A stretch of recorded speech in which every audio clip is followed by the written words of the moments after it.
Benim 4 sene çay oldu.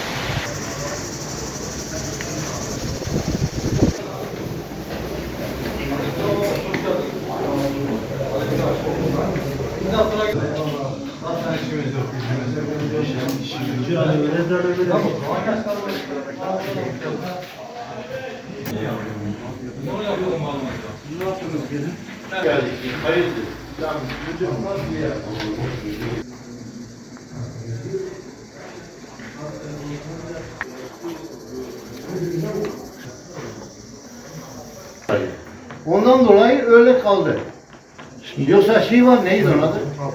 Dernek var. Dernek belgeniz varsa ibraz edin, Dernek işlem var, ona göre yapalım. Tamam, ondan sonra Ruhsat Müdürlüğü'ne, Ruhsat Müdürlüğü'ne gel, ibraz et. Selamünaleyküm abi. Hoş geldiniz.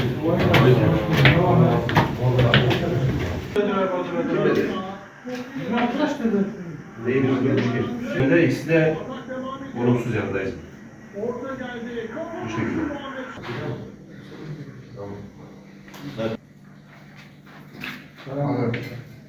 Abi şu üstüne.